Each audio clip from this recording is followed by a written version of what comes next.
The mews at Calderhold smelled of blood before the bell for noon had finished ringing.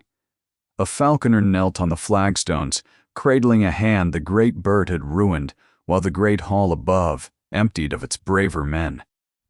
On the perch at the chamber's heart sat the cause of it, a war falcon, the color of storm iron, hooded and motionless, its talons still wet. No one would go near the bird. That was the trouble Lucan, Duke of Calder, had come down to solve, and he was a man who did not care to solve the same trouble twice. He stood at the foot of the mew's steps in his riding, black-gloved hands loose at his sides, and let the room feel the weight of his patience thinning. Someone must keep it. His voice went flat across the assembly. The gentlewomen in their furred sleeves, the stewards, the idle cousins gathered to watch a beast be condemned. Or it is put down at dusk, and my brother's last creature dies by my order. Choose among yourselves. No one moved. A lady near the front pressed a pomander to her lips. The silence stretched until it had teeth. The Duke's gaze traveled the hall once with contempt, and stopped at the back, on a figure no one had troubled to look at, a drudge in a hood of undyed wool, a coal pail still hanging from her reddened hands. "The plain one will do," he said, already turning away. She set the pail down. She crossed the long floor without hurry, and at the foot of the perch she reached up and drew back her hood. The hall went silent in a different way. Not the silence of fear now, the silence of a room full of people who had, all at once, seen a ghost. For a long breath, nobody in the hall could have said what they had seen. They only felt it, the lurch of looking at a stranger and finding something remembered. It was her eyes. Under the hood she had been nothing, a thin girl, sun-starved, with chapped hands and a face made for being overlooked. But her eyes were pale as frost on a window pane, so light they seemed lit from within, almost silver, ringed at the edge with a darker gray. An old woman near the hearth made a small sound and pressed a hand to her mouth. A white-haired steward, who had served 3 lords of Calder, narrowed his rheumy gaze and could not for the life of him place where he had seen that color before. Somewhere far back, somewhere it was not safe to remember aloud. The girl seemed not to notice any of it. Her whole attention had gone to the bird. They called him Vesper, for the soft gray hour his old master had liked to fly him between the day and the dark. He had belonged to Lord Ansel, the Duke's elder brother, who had ridden out 2 winters past and come home across the back of his horse, his neck broken on a frozen ford. The falcon had not flown since. He ate when it pleased him and not otherwise. He struck at every wrist that offered itself, as though punishing each living hand for not being the one he wanted. 3 keepers wore his marks. One had been left half-blind by a single unhurried stroke of that beak, given almost gently, the way another bird might take a seed. The 4th man was on the flagstone still, weeping over his ruined fingers while a surgeon was sent for. The girl who called herself Linnet stopped a single pace from the perch. She did not coo at him the way the falconers did.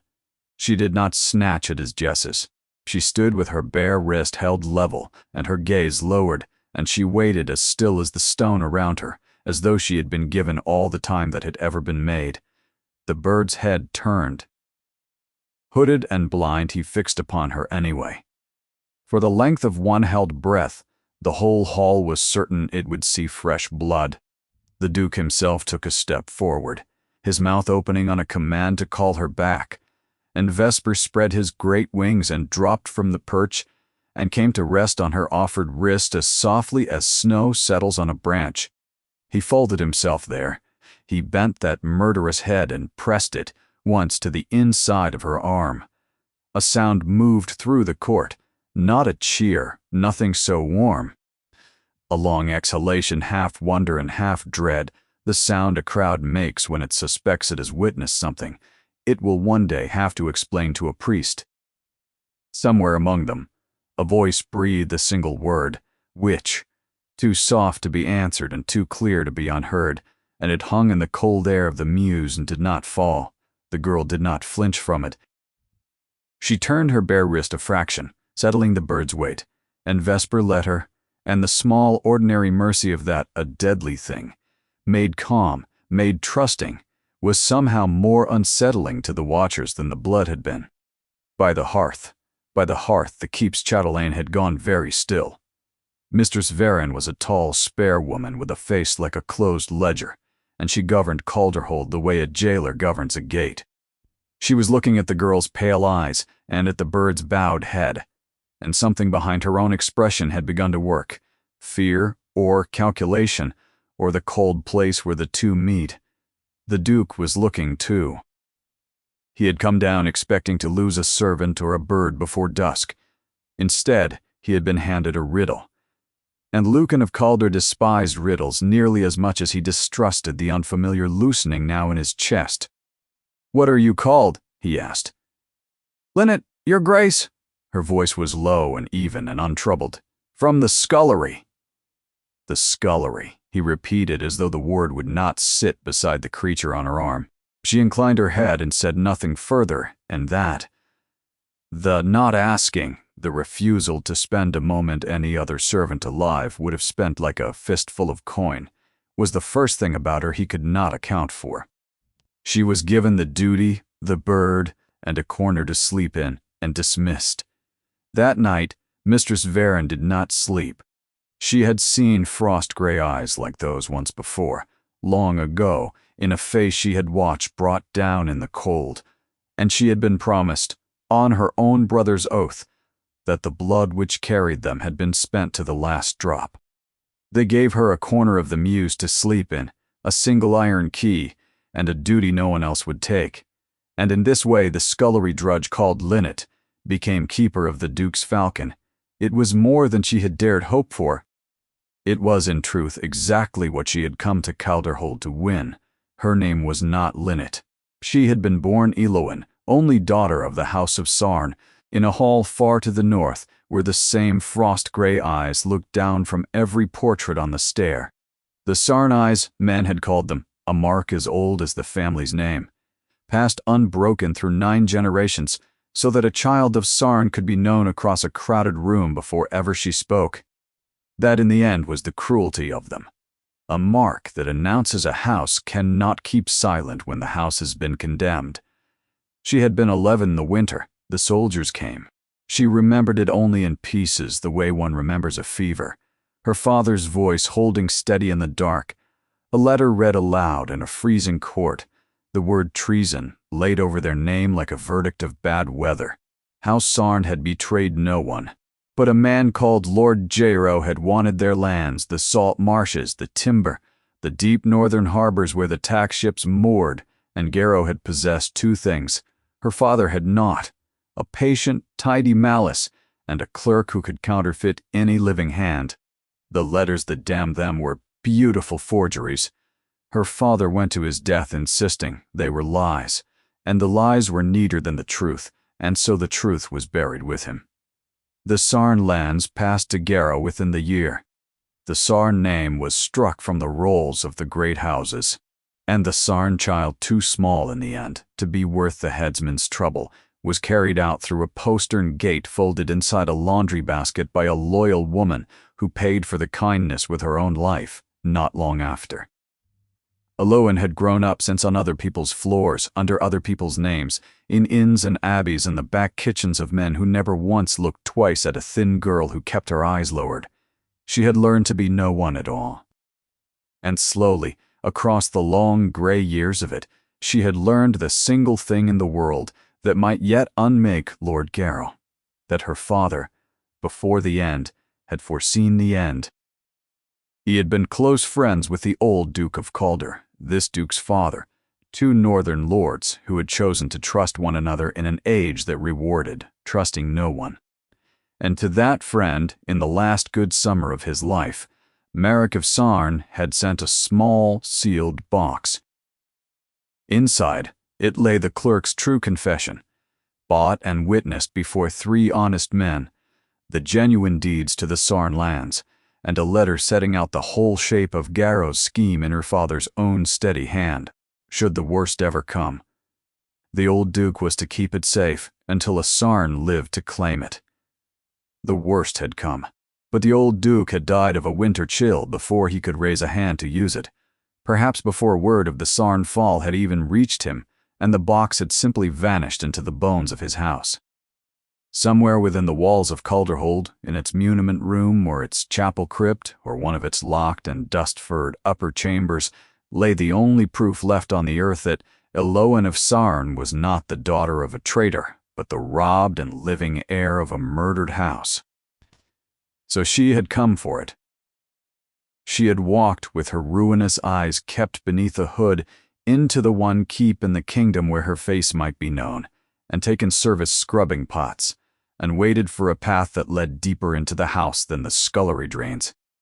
What she had not known, what no one thinks to tell a scullery girl, was the name of the woman who ruled the household she had bound herself to, Mistress Varen, Garrow's sister.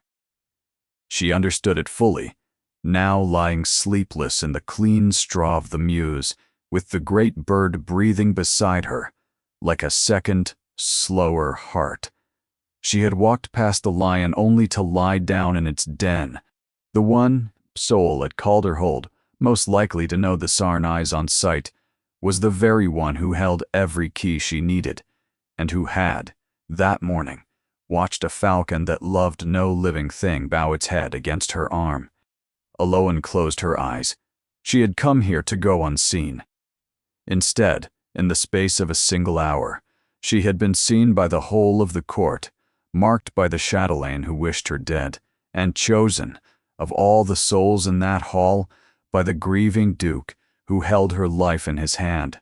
Tomorrow, she would have to begin learning to be invisible all over again. It was the last easy night she would be given for a long while to come. The favor of a falcon, Elowen soon learned, was a coin that bought her nothing but suspicion. She had imagined the bird's keeping would carry her deeper into the house, that a servant trusted with the Duke's own creature might come and go where a scullion never could. She had imagined wrongly. Mistress Varen saw to that. The chatelaine could not simply be rid of her. The Duke had given Vesper into her hands before the whole court, and the bird would suffer no other keeper. To turn the girl out now was to kill the thing the Duke had chosen to spare, and even Varen would not cross her master so plainly while the court still whispered of silver eyes and bowed heads. So she did the subtler thing. She took the keeping of the bird and made of it a cage, and fitted the girl neatly inside linnet was confined to the mews and the bare yard before it. She was forbidden the inner keep. The bird must never be left, Varen said, and it had the shape of care and the function of a wall. Her meals were carried out to her so she need not enter the hall. A kitchen boy was set to sleep across the yard, ostensibly to fetch whatever she required. In truth, to mark when she stirred and where she turned. And the other servants who had agreed among themselves that no Christian soul gentled a beast like that one, let her alone with the particular cruelty of people who have decided not to see you. So the room she had crossed a kingdom to search, the muniment tower with its iron-banded chests, the chapel crypt where the old Duke lay beneath his cold effigy, the shuttered upper chambers no hand had opened since his death, stood as far from her now as if she had never come at all. She could see the muniment tower from the mews yard. In another life, it would have been a short walk before breakfast. From inside her cage, it might as well have been the moon. She did not let it break her. Rage was a fire that ate its own keeper first. She had learned that on colder floors than these. She rose before the light and tended the bird. She mended what she was given to mend, and when the mending ran out, Varen found her more sacks of mouldered feathers to be sorted, a yard of cobbles to be scrubbed of mute, errands that began nowhere and ended in the same place. She ate alone, with her eyes on her bowl, and let them all think her dull, and she watched, always patiently, for the gap that every wall eventually shows. Her one ease was Vesper. In the gray hour she would carry him to the yard, and let the wind comb through his feathers, and feel that vast heart beating against her wrist. And for as long as it lasted she was neither Linnet the witch, nor Elowen the hunted, but only a woman with a bird, which was a smaller and far more bearable thing to be. It was the watchboy, in the end, who let slip the thing that turned her blood to water. He was bored of his watching and lonely, and one evening he sat in the yard and talked at her, the way children talk when they have no one else, and somewhere in the chatter came this, that the chatelaine was in a great taking over the airing of the east apartments, the good ones, the ones kept for a lord. A visitor was coming, a great man, kin to Mistress Varen's own self, come to treat with the Duke over the northern harbors, and to sit at the autumn council. Eloin kept her hands moving on the jest she was oiling. "And has this great man a name?" she asked lightly. "To go with his great harbors?" "Lord Garrow," the boy said, proud to know it. "They say he owns the half of the north." The oil rag went still between her fingers. He was coming here. The man who had forged her father to his death, who wore her family's lands like a stolen coat, he was coming to Calderhold to walk its halls and warm himself at its fires, perhaps within the week. And there was not a soul living who could read the Sarneyes faster than he, nor any with better reason to see them closed for good. She had come hunting into the lion's den. Now the lion himself was coming home. Lucan of Calder had not meant to think about the girl again. He had a duchy that ran on his attention the way a mill runs on water, and since his brother had been carried home over a saddle, the wheel had not once stopped turning. There were rents and reckonings, a failing weir, a quarrel between two villages over a boundary stone older than either of them. Work was the one medicine he trusted. It asked nothing of him but more work, and it never once told him, as his grandmother did, that he was becoming a stone in the shape of a man. Ansel would have laughed at him for it. Ansel had laughed at most things. That had been the whole trouble and the whole gift of him. A younger son who carried the warmth so the elder need not, until the warmth went out of the house in a single afternoon and left Lucan holding all of it alone, with no notion of how it was done. Yet he found himself, more mornings than he could account for, at the narrow window that overlooked Mews Yard. The bird had begun to fly again. It was a small thing, and it undid him more than he would have allowed. For 2 winters Vesper had been a feathered grievance on a perch, a creature that did nothing but mourn and maim, and Lucan had understood him perfectly, for they had been mourning the same man. Now in the cold mornings, he watched a great falcon climb off the girl's fist and turn against the wind and come back to her, again and again, as though remembering an argument it had decided at last to lose. She never coaxed. She only stood and waited, and let the bird choose her. And the bird, every time, did. It was into this that Mistress Varen came with her report. She stood very straight before his table, hands folded, and laid out her case the way she laid out the household accounts, orderly, certain, leaving no column unsummed. The girl was unnatural. The servants would not work beside her. There was talk in the village now, ugly talk, the kind that ended in someone's barn alight. A creature that mastered a beast no man could touch was not a creature to keep beneath an honest roof. For the peace of the household, and the good name of Calder, the girl should be turned out before the council gathered, and strangers carried the tale abroad. "You wish me to cast out the only keeper my brother's bird will tolerate," Lucan said to quiet a rumor. "I wish to remove a danger, your grace, before it ripens." He looked at her a long moment. He had trusted Varen's judgment in all things domestic since the year he came to the title.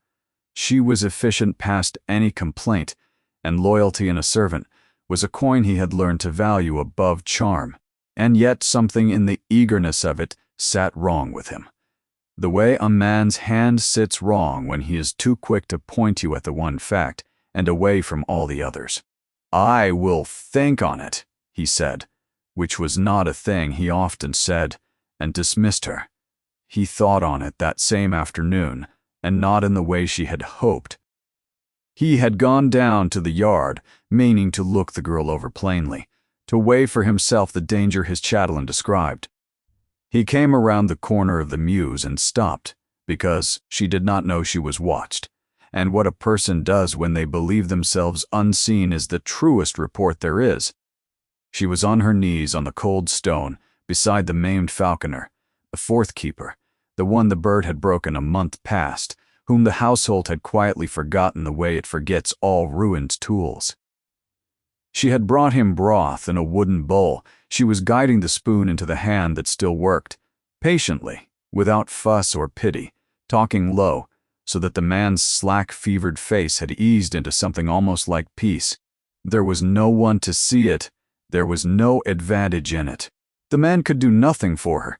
He could not even carry word of her kindness to any ear that mattered, for the maiming had taken his wits along with the use of his hand, and left him a child in a grown man's ruin.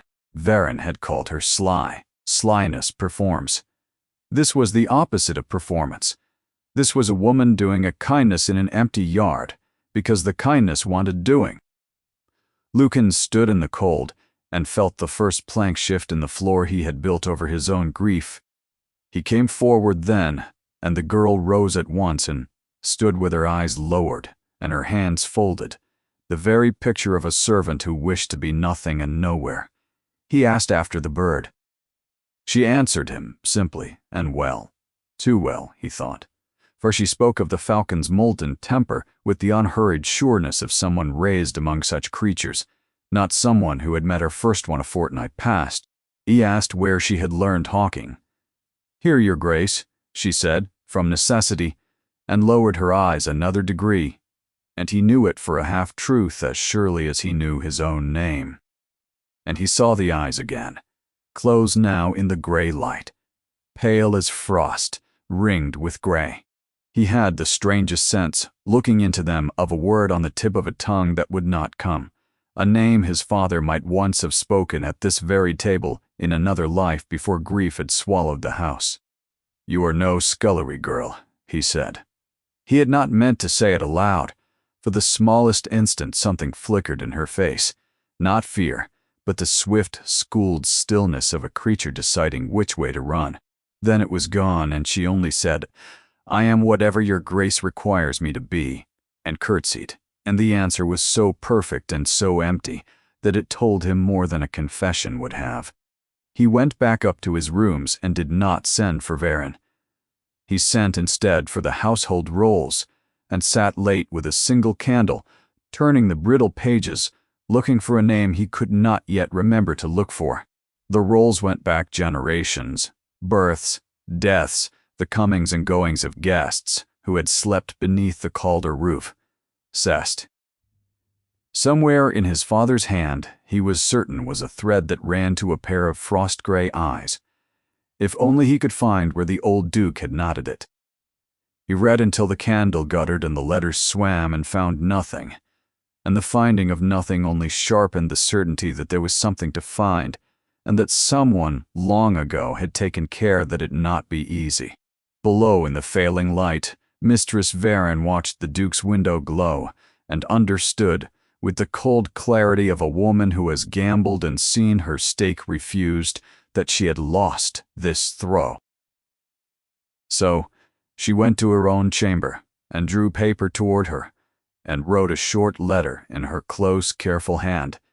She sealed it with no device. She gave it to a writer she trusted and bid him kill horses if he must, but put it in her brother's hand inside 3 days. "Come quickly," it said, "and come, knowing what your eyes once knew. There is a ghost at Calderhold, and it has the eyes of the house you buried." The summons came on the 2nd day, and it came from the one quarter Aloan had no way to refuse. The oldest wing of Calderhold, where the walls were thick enough to keep their own weather, lived the Dowager Lady Audeley, mother to the late Duke Aldous, grandmother to Lucan, and to the brother, now under his effigy, and by common report, the only soul at Calderhold whom Mistress Varen feared. She was past 80, and went nowhere and missed nothing. The household believed she ran the keep from her chair by some witchcraft of memory, knowing every birth, grudge, and buried thing within its walls before the dust had settled on it. She had heard, of course, about the falcon and the eyes. She had heard about it the same hour the court had. A footman fetched the girl. Varen could not prevent it. One did not refuse the dowager. Eloan was brought through corridors she had been forbidden, past the very door she had ached to reach, And the bitter joke of it was not lost on her, that she should at last walk the inner keep as a summoned prisoner, with no chance to look at anything but the floor. Lady Audley sat by a great fire with a fur across her knees and a book she was not reading. She did not waste time. "Come into the light, child." No, not the curtsy, the light. Elowen stepped into it. Yes. The old woman looked at her face the way a jeweler looks at a stone, and was silent for so long that the fire's settling was the loudest thing in the room. "Well," she said at last softly, "so they were wrong." "Wrong, my lady. They told me the line was finished. Root and branch, they said. I believed them. I am very old, and I have learned to believe the worst news first, for it is so often the true one." Her sharp eyes did not leave Elowen's.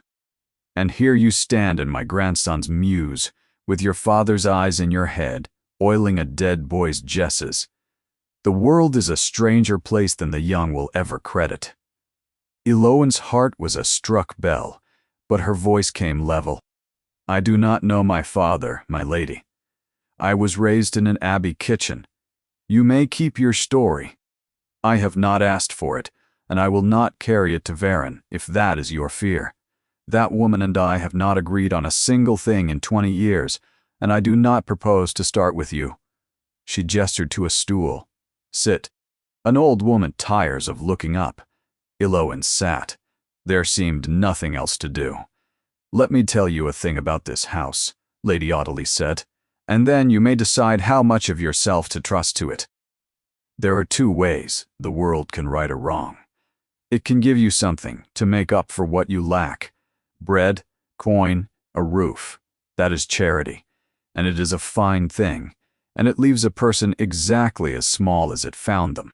Or it can give you back the very thing that was taken: your land, your name, your place at the table where you were born to sit. That is justice.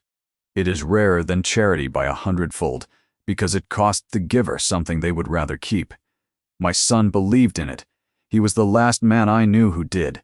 She let that settle, watching it land. "My son had a friend in the north," she went on, "long ago, a scholar lord, gentle for his rank, with a daughter he doted on, and a pair of frost-gray eyes that ran in his blood like a signature.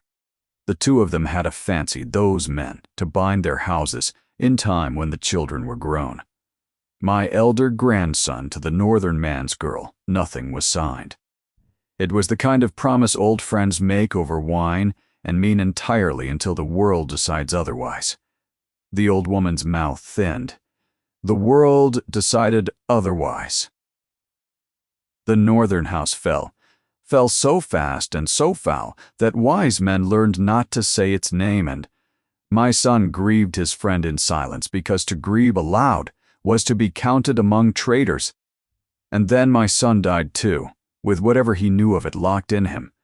And my elder grandson is under his stone, and the promise, like the house, was buried." She leaned forward, and her voice dropped to almost nothing. "You were promised to this house once, child, before it forgot you. That is the other thing the court saw, beneath the eyes, the oldest of them, the ones with long memories. They did not see a witch. They saw a debt walk back into the room." Elowen could not speak. 2 years of silence had built her a fortress, and the old woman had walked through the gate of it as though it were painted on. "I will not ask what you came here to find," Lady Audley said, sitting back. "But I am old enough to guess, and I will tell you only this, so you do not waste the little time you have. My son kept his friend's trust. He kept it the way he kept all things he meant never to lose. Close and quiet, and where Varon's keys do not turn." She closed her eyes suddenly, looking every one of her years. "Find it before her brother sets foot in this keep. He rides hard. They tell me you have perhaps 3 days." Her hand found Elowen's wrist, dry and cool and surprisingly strong. "And tell no one I sent for you, nor what passed between us. I am old, child, but I am not yet so old that I cannot be useful to a person who deserves it. There are few enough of those left, Do not make me regret being one of them. Pah! 3 days became 2 while she slept, and 2 felt like the width of a held breath. She lay awake in the straw with Vesper breathing beside her and did the arithmetic of her ruin over and over.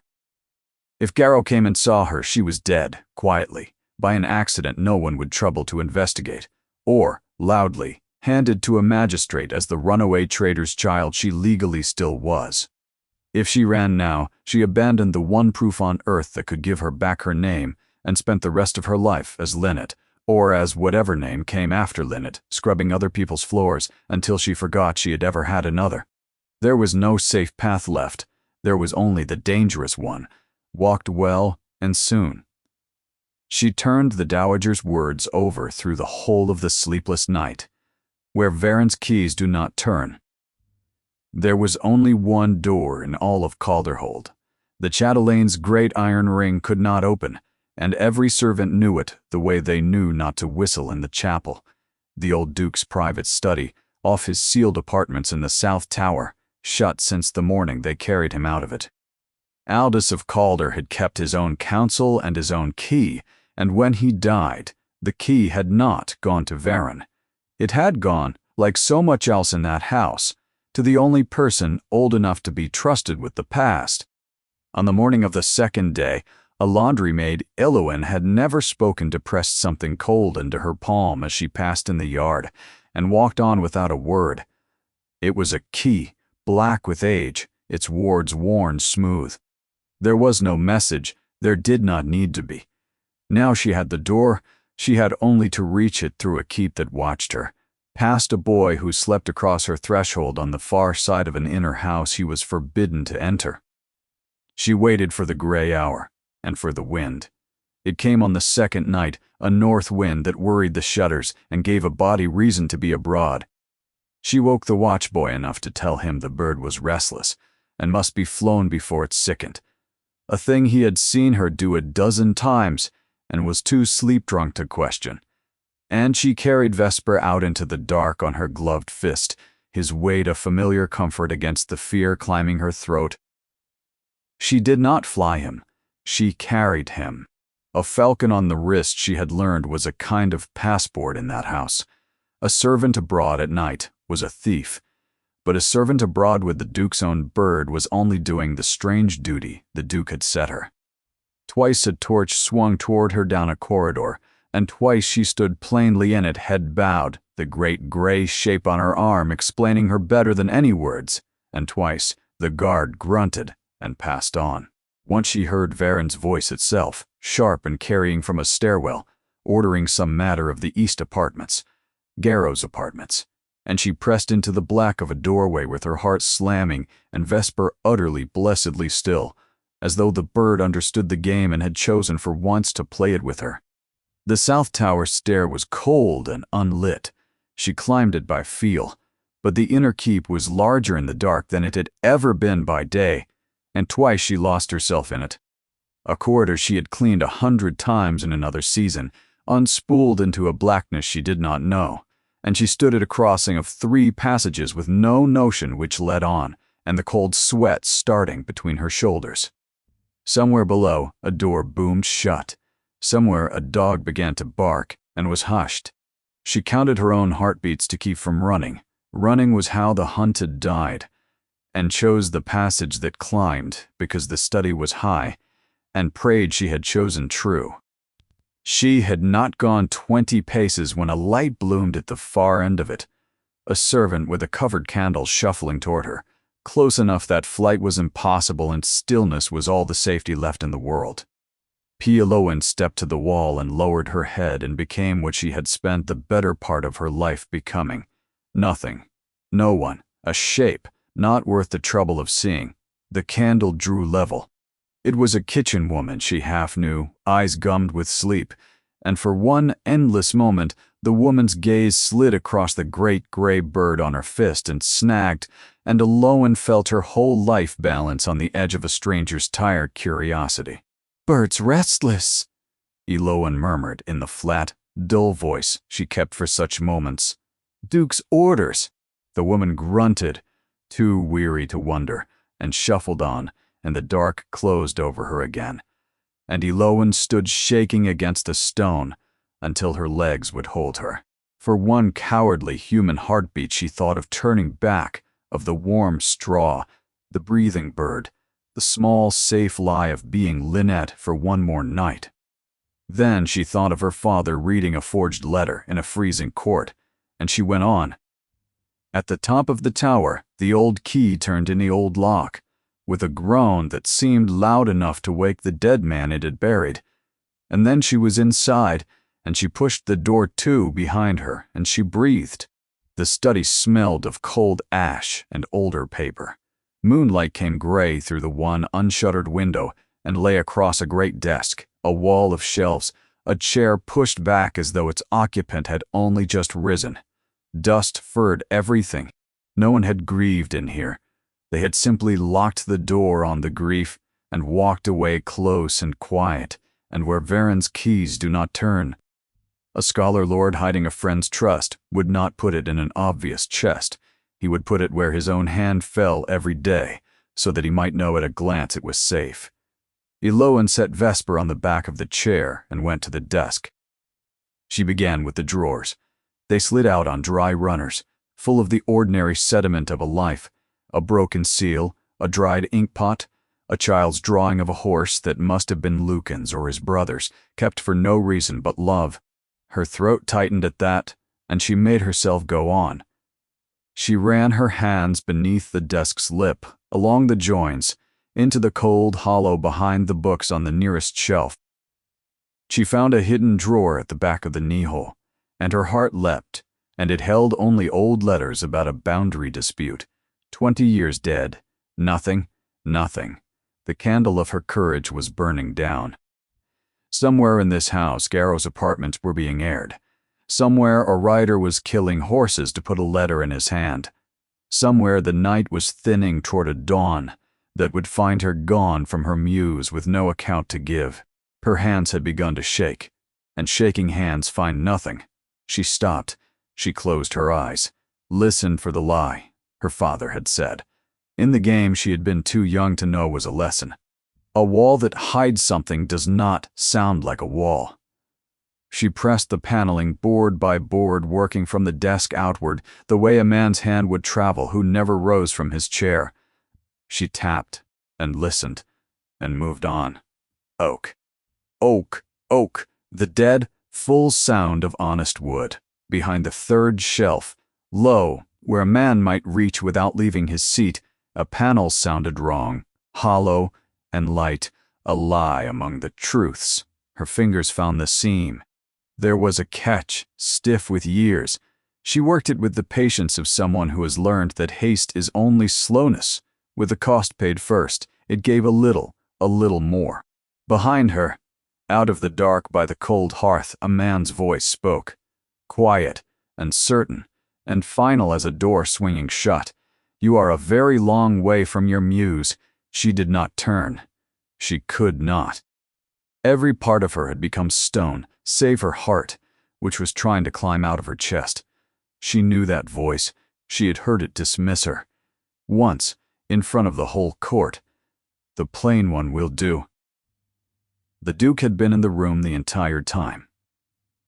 We'll rest the story here, just for a breath. If you followed Elowen this far into the dark, the kindest thing you can do for the next tale is to subscribe. It's how these stories find their way back to you. Now, back to the cold study and the man in the chair, and the silence that had to break. Lucan had come to his father's study for the same reason she had, and neither of them had known it. The household roles had failed him. 3 nights of brittle pages and his father's cramped hand had given him every guest who had slept beneath the Calder roof for 40 years, and not one frost-gray pair of eyes. So he had come at last to the one room he had not been able to make himself enter since the funeral, the room where his father had done his thinking, on the chance that a man who hid a name from the rolls might have kept it nearer to hand. He had been sitting in the dark with that thought and no candle when the lock had groaned, and the door had opened, and a slight figure with his brother's falcon on her fist had slipped in like a held breath and gone, without a moment's searching, straight to the wall where his father's hand had always rested. He had watched her find the panel he had not known was there. Now he rose and crossed the floor, and she still had not turned, and the bird on the chairback watched him come with its head tilted and made no sound at all. "Turn around," he said. She turned. In the gray light, her face was very pale and very still, and her hands were folded before her, and she did not weep or plead or fling herself down, all of which he had braced for. She only looked at him with those eyes, level, waiting, the way she looked at the bird before it chose her. "What is behind that panel?" he said. It was not quite a question. "I do not know, Your Grace." Her voice did not shake, and that steadied him strangely. "I had not opened it. You crossed a watched keep in the dark to open a wall in a dead man's room, and you do not know what is behind it." He let the silence sit. "Try again." "I believe," she said carefully, "that it holds something that was left here for safekeeping. Long ago, by a man who trusted yours. It was so near the bone of what he had half guessed that for a moment he could not speak. He went instead to the desk, struck flint to the old candle there, and let a small flame stand up between them, and in its light he looked at her properly, the chapped hands that were none the less slender and fine, the carriage of someone taught from the cradle to stand straight, the face that the whole court had seen and not understood. He did not reach for the panel. He reached for the shelf above it and drew down a book. Not at random, his father's most thumbed volume, a fat Latin treatise on the law of inheritance, its spine soft with handling. He had hated it as a boy. His father had loved it past sense. He opened it, found a page near the middle, and held it out to her across the candlelight. "Read," he said. "But if you are what my chatelaine swears, you are a scullion who charms beasts, then this will be so many black marks to you, and you will tell me so, and we will speak of what to do with a thief. Read." It was a test, and she knew it, and the knowing of it stiffened something in her, that the long years of silence had nearly worn away. She had scrubbed floors. She had eaten cold and slept hard, and answered to a name not her own. But she had been Merrick of Sarn's daughter first, and longest. And he had sat her on his knee in a library larger than this one and taught her to love exactly such black marks as these. She took the book, the Latin swam, then steadied. She drew a breath and read. She read of what is taken by force and what is held by right, of the law's long memory and its slow hand, of how a wrong worked upon a name does not die with the man who suffered it but passes, entire, to his blood. Her voice found the old rhythm and grew sure, and the ancient words filled the cold room, and when she came to a phrase her father had loved, that the disinherited heir is not made less by their dispossession, only the law that suffers it, her voice did not break, but something in it bent, and Lucan heard the bending. She read the whole page. Then she lowered the book and looked at him and waited for the scorn. It did not come. He was staring at her as a man stares at the answer to a question he has been asking so long he has forgotten he was asking it. He had expected stumbling. He had expected a peasant's guess at the shapes of the letters, or a sullen admission that she could not read at all, and either would have let him put her back in the small box his chatelaine had built for her. Instead, he had heard the pure thing, the accent unforced, the sense grasped whole, the way she had leaned, without knowing she did it, into the clauses a true reader leans into. No scullion alive read so. No fraud could have counterfeited the small, unconscious music of it. He had set a trap for a liar, and caught instead a truth he did not know what to do with. "You read Latin," he said, "like a woman who was loved by someone who taught her. The kindness of it, the unbearable, unlooked-for accuracy of it, was very nearly her undoing. She held herself together by the last thread she had." "Who are you?" he asked. And it was not the question a duke asks a maid. It was the question one person asks another, across a candle in the dark. The truth rose in her like water. "My name is Eloan of Sarn, and your father loved mine, and the proof that I am no traitor's get, is in the wall behind me, and the man who killed my father will ride through your gate tomorrow." It was all there, on her tongue, and the old fear, the fear that had kept her alive through 10 hunted years, closed her throat. He held her whole life in his hand.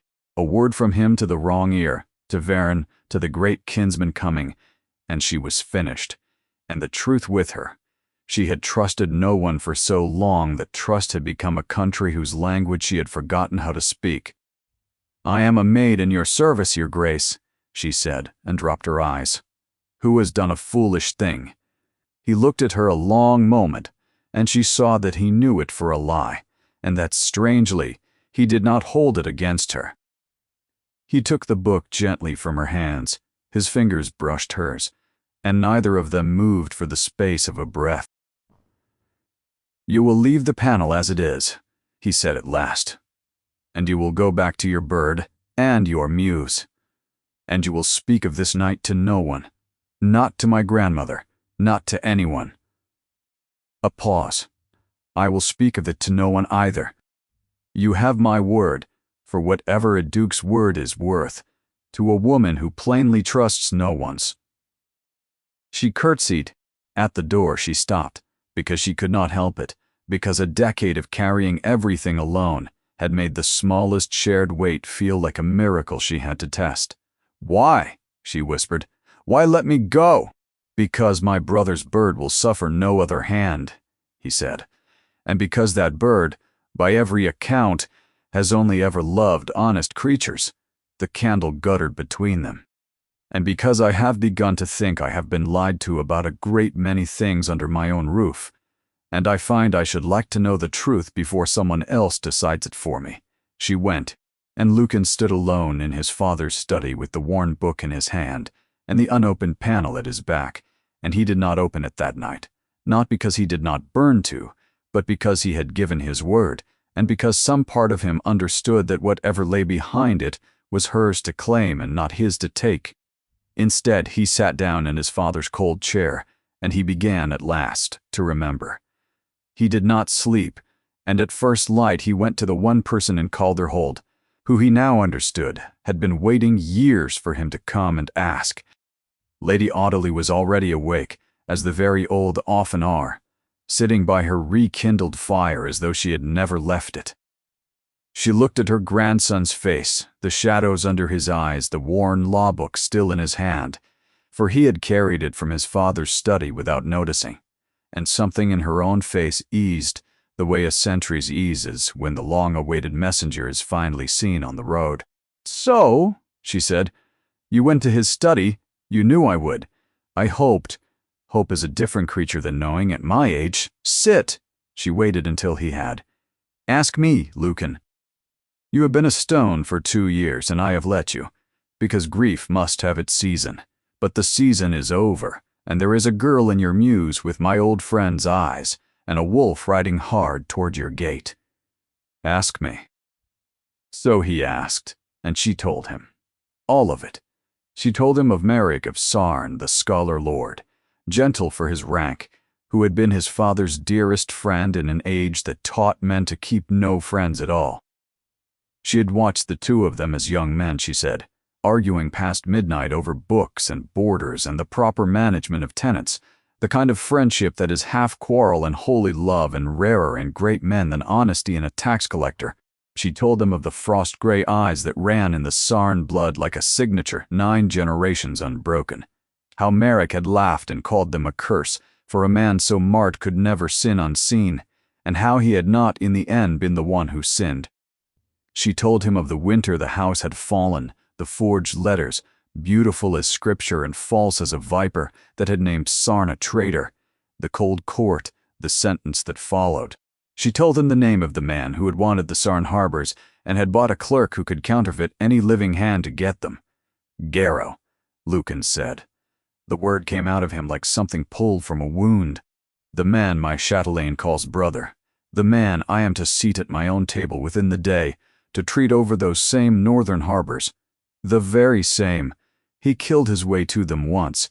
He has come to be sure of them again." The old woman's hands were steady on the fur across her knees. And the child, the daughter Marek doted on, the one those eyes were given to, was carried out of the burning of her house in a laundry basket and vanished into the floors of the world. They told us the line was finished, root and branch. They told us so that no one would go looking for what was left of it. She fixed him with her sharp old gaze. They were wrong, Lucan.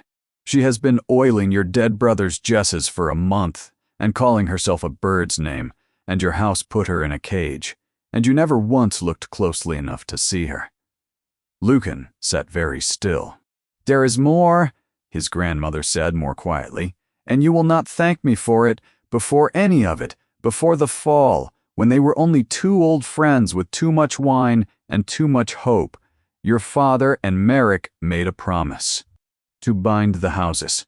Your brother Ansel, when he was grown too, the Sarn girl when she was grown. She watched the words land on him, watched them cut. Nothing was signed. The world unmade it before it could be made. But that is the other thing the court felt beneath the eyes. The oldest of them remembered there had once been a bride promised to this house out of the north.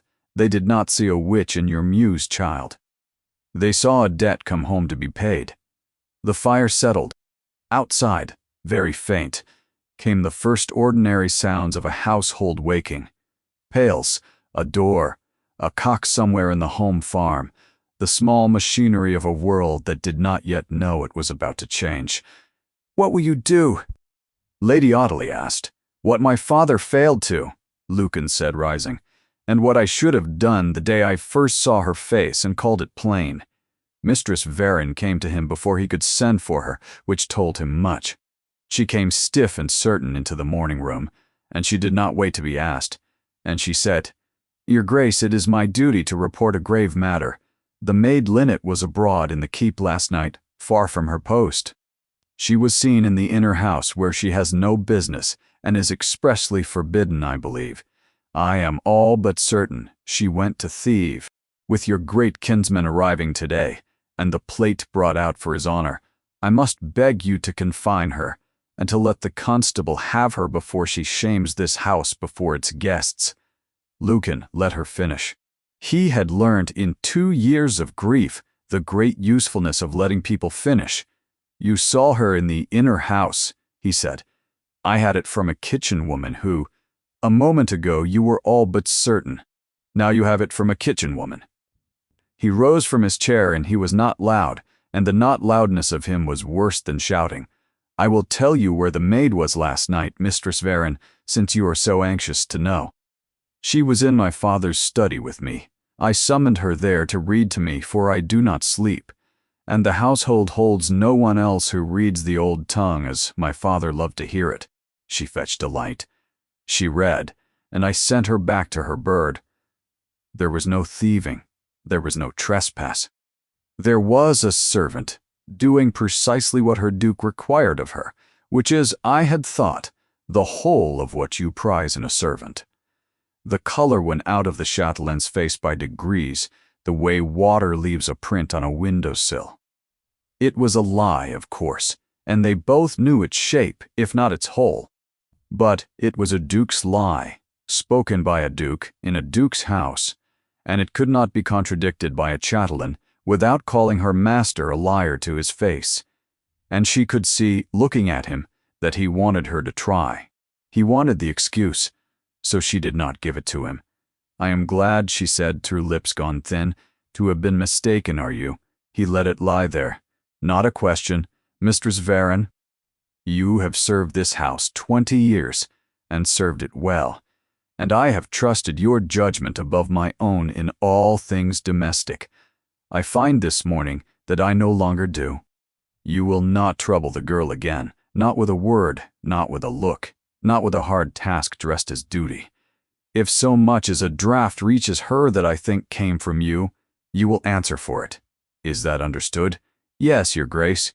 And then, because she was frightened, and frightened people reach for the thing they think they hold, "Your Grace, you do not know what she is." "No," Lucan agreed softly, "but I have begun to. And I think, Mistress Varin, that you have known all along, that you knew it the first hour, in the hall. When the bird bowed its head and you went the color of a drowned thing, you did not fear a witch. A witch you would have denounced gladly, with a priest at your elbow.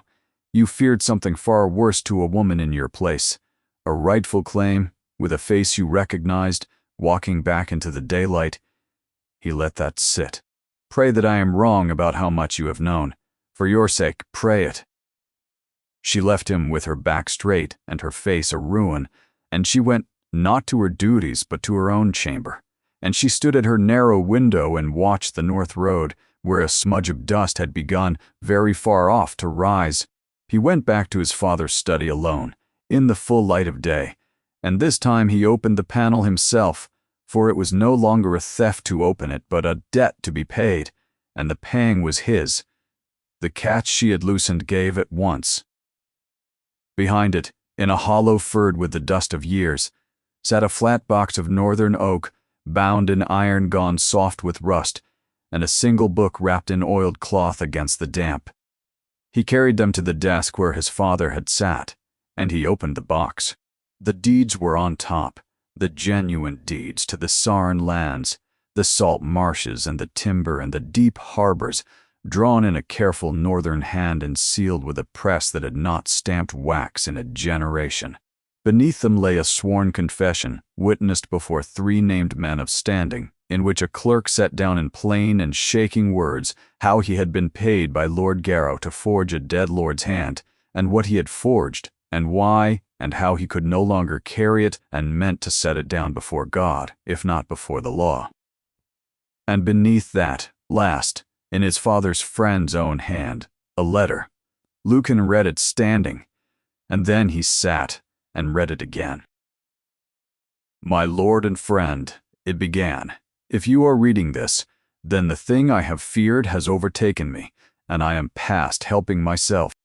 I send you what I cannot keep safe in my own house, for I have come to know that the danger nearest me wears the face of family. It set out the whole of Garrow's scheme, patient and exact, the way a scholar sets out a proof. And then at the end, where the law gave way to the man, I ask nothing for myself. I ask only this, that if any of my blood survives me, you will see her righted. She is called Eloan. She has her mother's gentleness and, God help her, my own eyes, which in a kinder world would have been her glory and may yet be her death. She is all that I have made that was worth the making. Keep her, if you can. Marek. Lucan set the letter down on the desk very carefully, as though it might break, and discovered that his face was wet. It was the eyes that undid him. My own eyes, which in a kinder world would have been her glory and may yet be her death. A father had foreseen, in plain ink, the exact shape of the danger. His child now stood in 3 floors below, had foreseen it and feared it, and had been able to do nothing in the end but entrust her to a friend in hope. And the friend had failed him, not from malice, from mortality, the most ordinary failure there is. His father had died of a chill in his bed with a girl's whole life sealed in a wall, and had not even known the rescue had become a debt.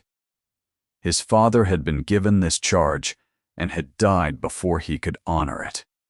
The trust had sat in the wall 3 feet from where the old man did his thinking, through a fall and a funeral and 2 years of a son's frozen grief, 3 feet from rescue, while the girl it spoke of scrubbed the floors below it, and answered to a bird's name and waited, with a patience that broke his heart to think of for a door no one would open. He wrapped the letter again. He gathered the deeds, the confession, the small unwrapped book of first edition he saw, of something her father had loved, left as a gift among the proofs, as if even at the end Marek of Sarn had wanted his friend to have something to remember him by that was not only grief. And as he gathered them, far below a horn sounded at the gate of Calderholt, long and proud, and announcing a great man arrived. Lord Garrow had come to the house he meant to make sure of. Lucan looked down at the proof in his hands, and a cold and perfect calm came over him, the calm of a man who has at last been given something he can do.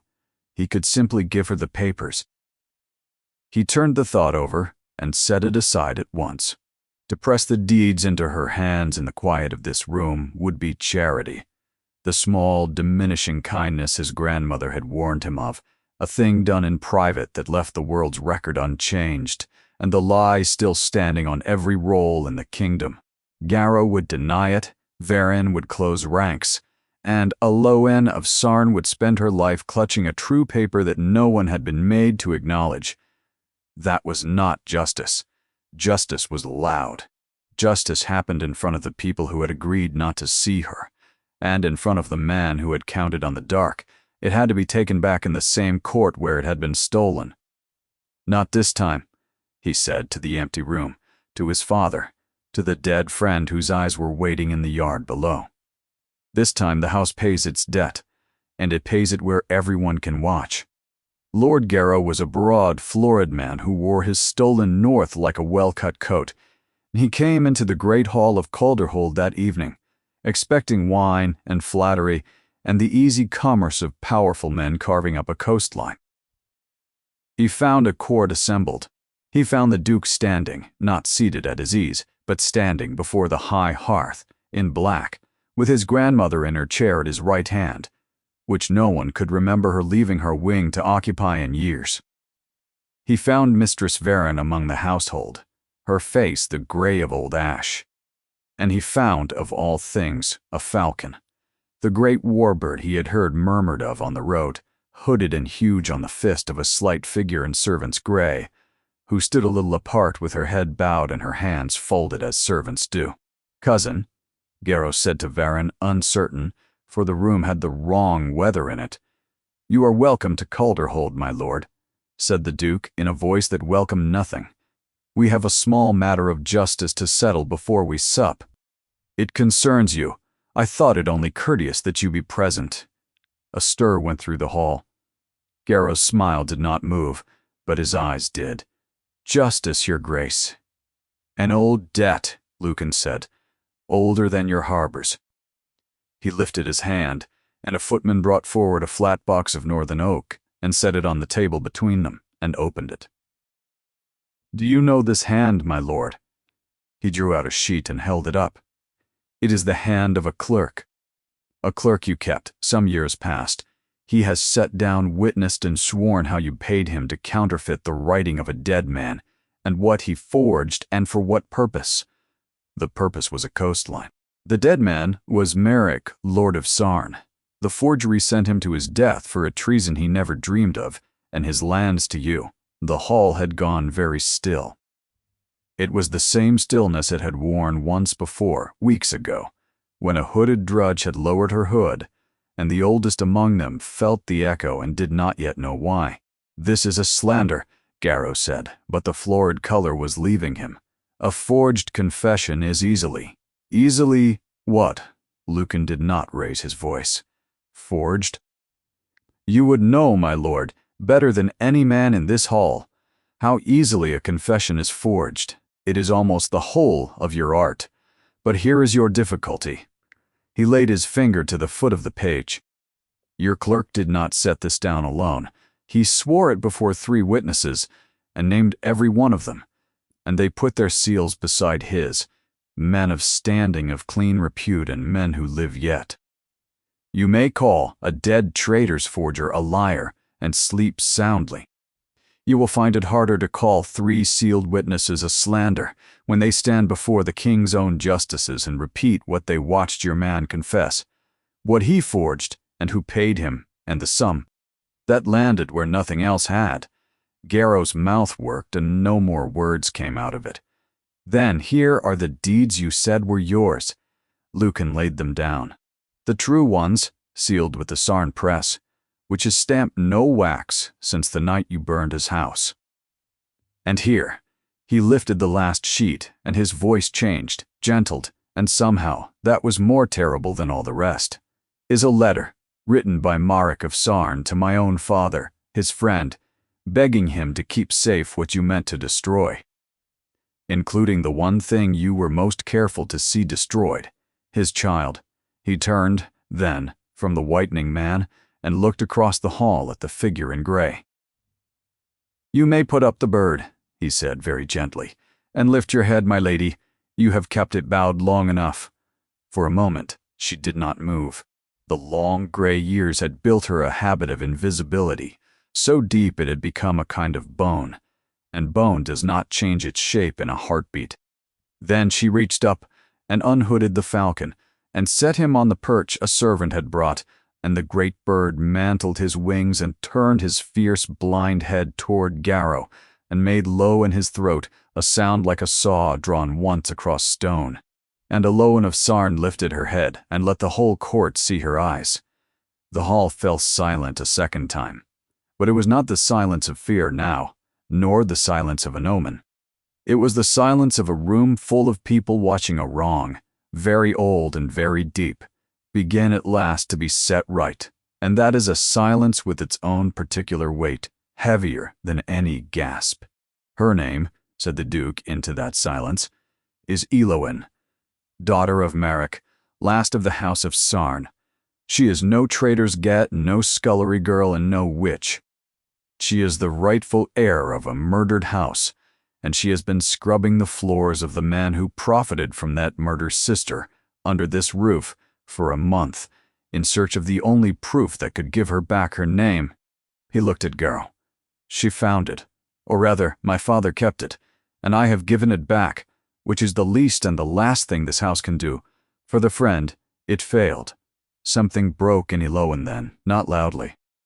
The tears she had not let fall in a freezing court when she was 11, nor in 10 years of cold floors and false names, nor even in the dark of the study with a kind man's eyes upon her, came now all at once silent and unstoppable, running down a face that did not crumple but only, finally allowed itself to feel. She did not sob.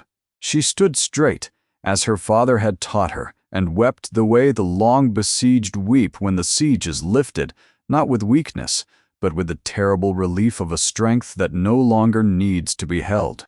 And the court that had whispered witch in a bloodied mews a month before looked now at the weeping woman and the bird that guarded her, and the proof spread shining on the table, and felt the shame of it move through them like a draught.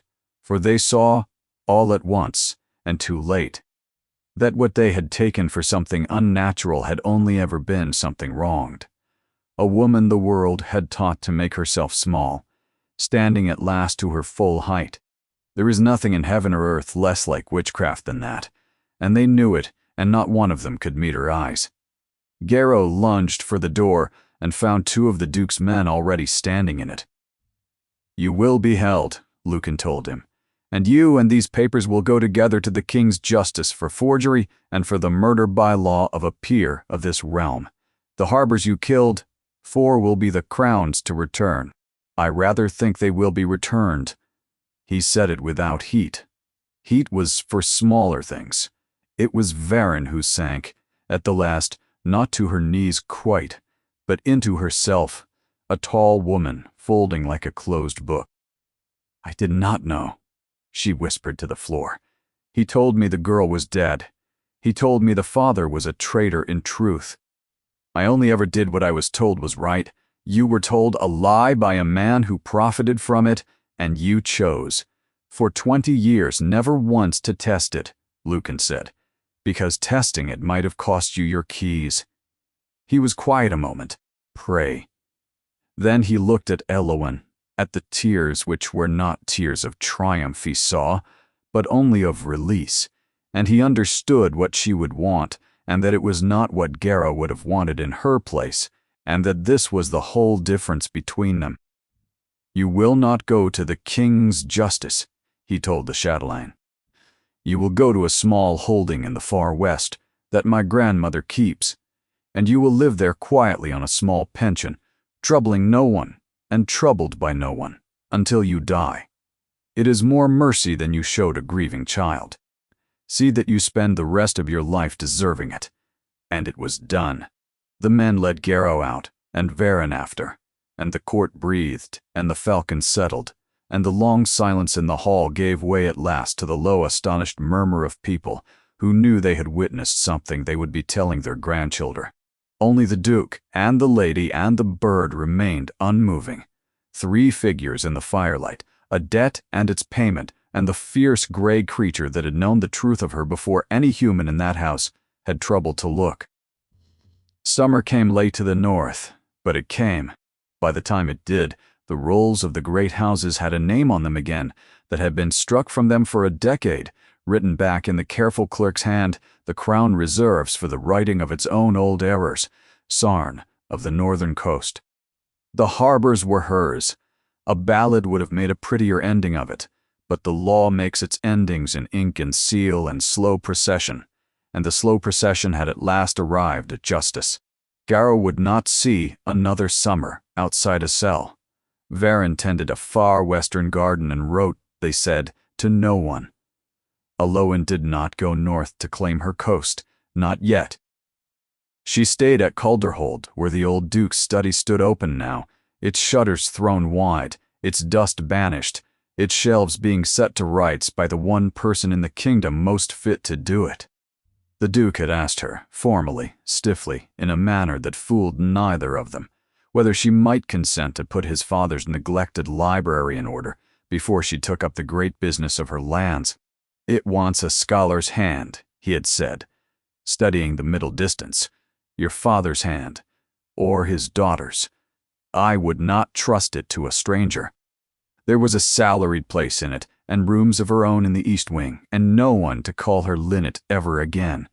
She had said yes. They both knew it was not really about the library. So her days were spent now in the room she had once broken into in the dark, among the books her father would have loved, with the north light falling across pages, instead of moonlight across danger. Under her hand, the library that had been a sealed tomb of one man's grief became, slowly, the warm and working heart of the house. Scholars wrote to her. The village children were let in on wet afternoons to look at the maps. The worn law book with which a duke had once tested a frightened maid sat now in a place of honor, much consulted. Vesper was no longer a ghost on a perch. His coat had come back glossy, his eye bright and murderous and content. He flew the gray hour every morning over the Calder woods, and came back always, always to the same gloved fist, and the household that had once called her witch, for it now thought nothing of the sight, which is how miracles end, not in wonder, but in the ordinary. Lucan came to the library more than a man with a duchy to run could strictly account for. He had changed as the season changed. The black coats had given way to plainer country things. The lines grief had cut. Around his eyes had not gone, but had been joined by other kinder lines. The sort a face earns from a smile it has finally remembered how to make. They spoke of everything and of nothing, of estate and weather, and the proper cataloguing of a difficult shelf. And beneath all of it ran the thing neither had yet said, patient as the bird circling home. It was the old promise that had stood between them, and they both knew it, and at last, on a long gold evening by the lake below the house, he made himself speak of it. My grandmother told you, he said, of the betrothal you and Ansel. She did. I will not have you out of it. He said it almost roughly, as a man says the thing he has been afraid to say. Do you understand me, Eloin? Not out of an old debt of our fathers. Not to mend a promise the world broke before either of us was grown. If you come to this house again, it will not be to pay what Ansel was owed.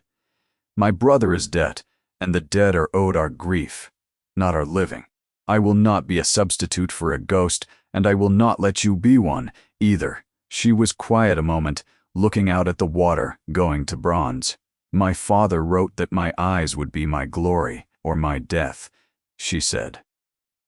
For a long while I was sure which. I kept them down so long I forgot I had them. She turned and looked at him fully, frost-gray and unafraid, the way she had looked at a deadly bird in a dark room and a man with her whole life in his hand. I am not here to pay a debt, Lucan. The debts are paid. I am here because in a house that taught me to be no one, you were the first to ask who I was, and then troubled to find out the answer when I would not give it a breath. I am not Ansel's promised bride. I never met him. I am only Eloin, who would stay if she were asked the right question instead of the old one.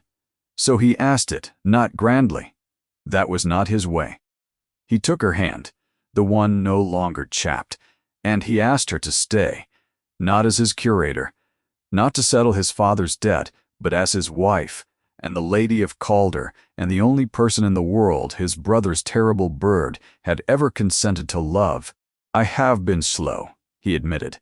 "In farming, and in this I am told it is my great fault."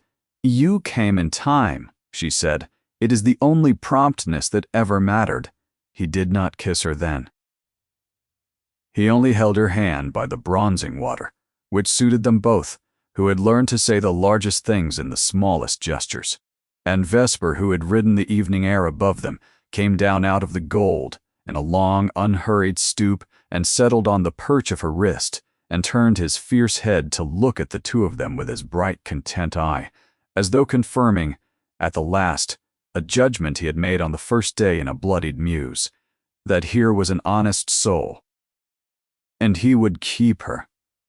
The house that had fallen silent twice for the sake of a pair of gray eyes was not silent now.